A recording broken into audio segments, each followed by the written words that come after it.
আগামী দিনে বাংলাদেশে এমপিভুক্ত শিক্ষা ইসলামী হয়ে পড়বে আমি বলেছি। আপনারা আজকে এই প্রোগ্রামকে আপনারা সুন্দর করেছেন, সফল করেছেন, অনেক কষ্ট করেছেন। আপনাদেরকে এই জন্য আবারও কৃতজ্ঞতা জানাচ্ছি। আপনারা জানেন 15 তারিখে 15 আগস্টের একটা ব্যাপার এখানে আছে, বিভিন্ন রকমের অকারেন্স হইতে পারে। সরকার অনেক তৎপর এই বিষয়গুলো নিয়ে। আমরা সরকারকে কোনো বেকায়দায় ফেলতে চাই না, কারণ এই সরকার আমাদের শিক্ষার্থীদের রক্তের উপর দাঁড়িয়ে তারা মস্তলে বসেছে। সুতরাং এই সরকার সাসপেন্ড করে টিকে থাকুক এবং আমাদের দাবিটাও কোনো তাদের মাধ্যমে পূরণ হোক, আমরা সেই আশাবাদ ব্যক্ত করছি। আজকে সারা বাংলাদেশ থেকে শিক্ষকদের যে জনস্রোত তৈরি হয়েছে জাতীয়করণ প্রত্যাশী জোটকে সামনে রেখে, যে অভূতপূর্ব ঐক্য তৈরি হয়েছে, আগামী দিনে এই ঐক্যকে ব্যবহার করে এমপিভুক্ত শিক্ষাকে সকল বৈষম্য মুক্ত করা হবে। আপনাদেরকে আবারও সংগ্রামী শুভেচ্ছা জানিয়ে আমরা উচ্চ পাতালকে বড় আমরা বলেছি 10% দেওয়ার জন্য। আসলে সব দাবি তো সরকার আসলে একদিনে নামতে পারবে না, এটা শিক্ষক হিসাবে আমাদেরকে বুঝতে হবে। আমাদের জায়গা থেকে আমরা সর্বোচ্চ চাপ করেছি, কর্মসূচিগুলো যেগুলো দিয়েছি সর্বোচ্চ চাপ তৈরি হবে। এবং আপনারা যারা এসেছেন, যদি আপনারা আপনাদের প্রতিষ্ঠানগুলোতে কর্মসূচি পালন করেন, সারা বাংলাদেশ সফল হয়ে যাবে, ঠিক কিনা? আমরা চাই না শিক্ষা প্রতিষ্ঠান অচল হোক, পড়াশোনা বন্ধ হোক, শিক্ষা ব্যবস্থা স্থবির হোক। আমরা চাই সরকারের শুভবুদ্ধির উদয় হবে, শিক্ষকদের যৌক্তিক দাবিদাও মেনে নিবে। আপনাদেরকে আবারও অনেক অনেক ধন্যবাদ জানিয়ে, সংগ্রামী সালাম জানিয়ে, সাংবাদিক ভাইদেরকে ধন্যবাদ জানিয়ে, আইন শৃঙ্খলা রক্ষায় নিয়োজিত সকল সদস্যদেরকে ধন্যবাদ জানিয়ে আপনাদেরকে আমার বক্তব্য শেষ করছি। এ পর্যায়ে আপনাদের সামনে সমাপনী বক্তব্য নিয়ে আসছেন এমপিভুক্ত শিক্ষা জাতীয়করণ প্রত্যাশী জোটের সম্মানিত আহ্বায়ক অধ্যক্ষ মাইনুদ্দিন, আহ্বায়ক এমপিভুক্ত শিক্ষা জাতীয়করণ প্রত্যাশী জোট।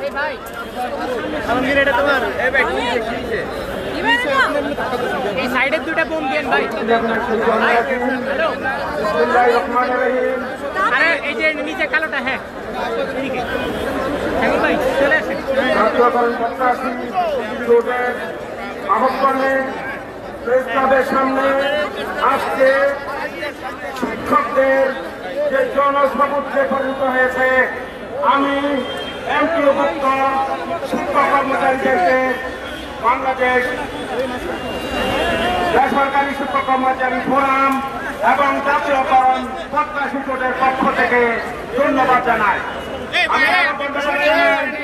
ইলেকট্রনিক ভাইকে যারা আমাদের কভার করেছেন এবং এই সংবাদ সারা দেশে ছড়িয়ে দিয়েছেন। আমরা আমাদের পুলিশ ভাইদেরকে ধন্যবাদ জানাই, তারা আমাদেরকে নিরাপত্তা প্রদান করেছেন। আমরা চাই আমাদের একটু আগে যে আন্দোলন ঘোষিত হয়েছে এই আন্দোলন চলবে। আমরা মাননীয় শিক্ষা উপদেষ্টা মহোদয়ের সামনে অত্যন্ত যৌক্তিকভাবে বেসরকারি শিক্ষক কর্মচারীদের জন্য যে ভাতাসমূহ বৃদ্ধির আশ্বাস দিয়েছিলেন সাবেক শিক্ষা উপদেষ্টা, সেই বিষয়ে গুরুত্বপূর্ণ বক্তব্য ওনাদের সামনে আমরা উপস্থাপন করেছি। আশা করি আমাদের এই বক্তব্য ওনারা বাস্তবায়ন করবেন, কেননা শিক্ষক কর্মচারী অত্যন্ত খারাপ অবস্থায় দিনাতিপাত করছেন। তাদের অর্থনৈতিক কষ্টের মধ্যে তারা প্রতিটা দিন অতিবাহিত করছেন। আমরা 1000 টাকা বাড়ি ভাড়া দিয়ে শিক্ষকদেরকে অপমানিত করা হচ্ছে। আমরা চাই সরকারি নিয়মে 45% থেকে 50% বাড়ি ভাড়া বাস্তবায়নের জন্য, কিন্তু সরকারের আর্থিক বিষয়টি বিবেচনায় নিয়ে আমরা প্রাথমিকভাবে দুটি প্রস্তাবনা ওনাদের সামনে দিয়েছি। ইনশাআল্লাহ আগামী 2-3 দিনের মধ্যে সেই প্রস্তাবনা আমরা শিক্ষা মন্ত্রণালয়ে সাবমিট করব। আমাদের যে ভাইরা সারা দেশ থেকে আসার পথে বিভিন্ন রাজনৈতিক নেতৃবৃন্দর মাধ্যমে আসতে বাধাপ্রাপ্ত হয়েছেন, আমরা অত্যন্ত এই বিষয়ে গভীর নিন্দা প্রকাশ করছি। কেননা শিক্ষকরা ঢাকা শহরে একটি প্রোগ্রামে আসবেন, আমাদের শিক্ষকরাই আমাদেরকে বাধা দিবেন, এটা অত্যন্ত ন্যাক্কারজনক। আমরা চাই না এই ধরনের চিন্তা ভাবনা আমাদের শিক্ষক সমাজের মধ্যে থাকবে। পরিশেষে আপনাদের কাছে আবারও ক্ষমা প্রার্থনা করি, আপনাদেরকে অত্যন্ত কষ্ট দিয়ে ঢাকা শহরে আজকে অনেকক্ষণ আপনাদেরকে রাস্তায় দাঁড় করিয়ে রেখেছি। আমরা আমাদের পক্ষ থেকে, আমাদের অবস্থান থেকে আমরা চেষ্টা করেছি যেভাবেই হোক শিক্ষক সমাজের ভাগ্যের পরিবর্তন হোক।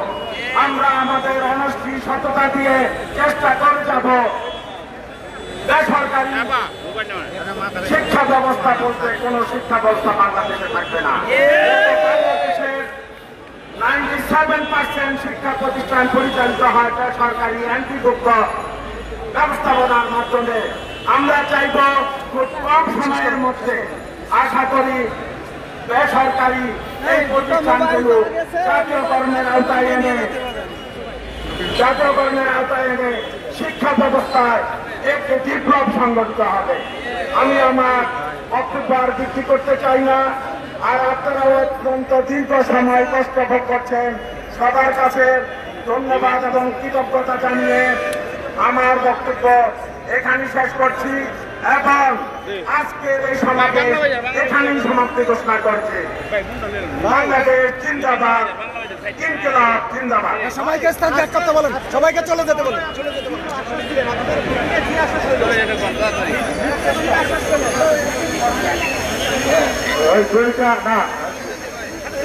দুইটা মোবাইল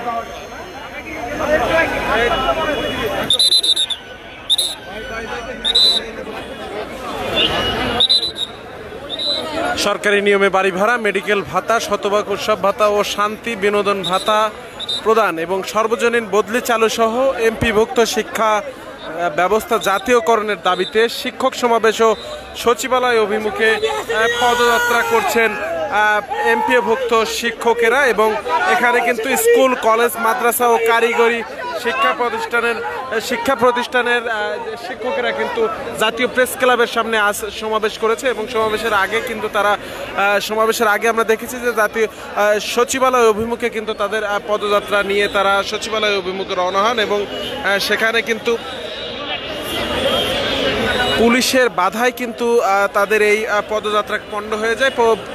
পরেই কিন্তু ঠিক তারা জাতীয় প্রেস ক্লাবের সামনে তারা এখানে সংক্ষিপ্ত সমাবেশের অনুমতি পায় এবং পুলিশের পক্ষ থেকে, ডিএমপির পক্ষ থেকে তারা এখানে সংক্ষিপ্ত সমাবেশের অনুমতি পাওয়ার পরেই কিন্তু বাংলাদেশ জাতীয় প্রেস ক্লাবের সামনেই কিন্তু তারা এই সংক্ষিপ্ত সমাবেশ করে এবং সংক্ষিপ্ত সমাবেশে কিন্তু তারা সরকারকে কয়েক দফা আলটিমেটাম প্রদান করেছেন এবং সেই আলটিমেটাম দিয়ে কিন্তু তারা মূলত কয়েক দফা আলটিমেটাম দিয়ে আজকের সমাবেশ শেষ করেছেন। দর্শক, দৈনিক মানবজমিনে যুক্ত ছিলাম আমি হাবিব হাসান মোহন। আপনাদেরকে সরাসরি দেখানোর চেষ্টা করছিলাম জাতীয় প্রেস ক্লাবের সামনের এলাকা থেকে এবং তারা কিন্তু বলছিলেন যে তাদের দাবি দফা আদায়ের জন্য কিন্তু তারা না বলছিলেন যে যতদিন না তাদের এই দাবি দফা আদায় হবে ততদিন কিন্তু ঠিক তারা এই কার্যক্রম এবং এই সমাবেশ কিন্তু একের পর এক তারা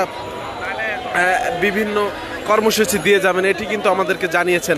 তারা জানিয়েছেন যে এর আগে কিন্তু 12ই ফেব্রুয়ারি 2025 তারিখ থেকে জাতীয় প্রেস ক্লাবের সামনে টানা 22 দিনের আন্দোলনের প্রেক্ষিতে সাবেক শিক্ষা উপদেষ্টা ও বর্তমান পরিকল্পনা উপদেষ্টা ডক্টর ওয়াহিদুদ্দিন মাহমুদের ঘোষণা অনুযায়ী তারা কিন্তু বলছেন যে তাদেরকে ঘোষণা করা হয়েছিল সরকারি নিয়মে বাড়ি ভাড়া, মেডিকেল ভাতা, শতভাগ উৎসব ভাতা এবং শান্তি বিনোদন ভাতা প্রদান এবং সর্বজনীন বদলি চালু সহ এমপিভুক্ত শিক্ষা জাতীয়করণের কিন্তু একটি আশ্বাস দেওয়া হয়েছিল ডক্টর ওয়াহিদুদ্দিন মাহমুদের ঘোষণা অনুযায়ী। সেটি বাস্তবায়নের জন্যই কিন্তু আজ তারা মূলত এখানে কিন্তু জড়ো হয়েছে জাতীয় প্রেস ক্লাবের সামনে। আমরা দেখেছি যে তারা জাতীয় প্রেস ক্লাবের সামনে তথা শাহবাগ টু পল্টনের যে রাস্তাটি গুলিস্তানগামী রাস্তা সেটি কিন্তু সম্পূর্ণ বন্ধ হয়ে রয়েছে এবং তারা কিন্তু বলছিলেন যে তাদের দাবি দফা আদায়ে কিন্তু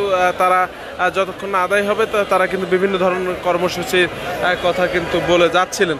দর্শক, আমরা সরাসরি যুক্ত ছিলাম যে দেখছিলেন যে এই মুহূর্তে গুলিস্তান পল্টনের যে রাস্তাটি তথা যে রাস্তাটি হাইকোর্ট অভিমুখে যে রাস্তাটি সেটি কিন্তু সম্পূর্ণ বন্ধ রয়েছে এবং যান চলাচল এখানে কিন্তু পুরোপুরি যান চলাচল বন্ধ রয়েছে। আমরা দেখেছি যে এখানে একটু আগেই কিন্তু ডিএমপির পক্ষ থেকে ডিএমপি কমিশনারের পক্ষ থেকে কিন্তু এখানে এসে তাদের সমাবেশ সংক্ষিপ্ত করার কিন্তু রিকোয়েস্ট করা হয়েছে এবং অনুরোধ জানানো হয়েছে সেই সংক্ষিপ্ত সমাবেশ করার কিন্তু শেষ করার জন্য তাদের অনুরোধ জানানো হয়েছে এবং সবশেষে কিন্তু তারা এই মুহূর্তে এমপিএভুক্ত শিক্ষাকে জাতীয়করণের দাবিতে যে শিক্ষক সমাবেশ এবং সচিবালয় অভিমুখের পদযাত্রা সেটি কিন্তু তারা এখানেই জাতীয় প্রেস ক্লাবের সামনে কিন্তু সমাপ্ত করেছেন এবং তারা কয়েকটি আলটিমেটাম দিয়েছেন যে দ্রুততম সময়ের মধ্যে তাদের দাবি যেন বাস্তবায়ন করা হয় এবং তাদের দাবি যেন মেনে নেওয়া হয়। দৈনিক মানবজমিনের মাধ্যমে যুক্ত ছিলাম আমি হাবিব হাসান মোহন। জাতীয় প্রেস ক্লাবের সামনে থেকে আপনাদেরকে সরাসরি দেখানোর চেষ্টা করছিলাম এমপিওভুক্ত শিক্ষকদের জাতীয়করণের দাবিতে শিক্ষক সমাবেশ এবং সচিবালয় অভিমুখে পদযাত্রা থেকে।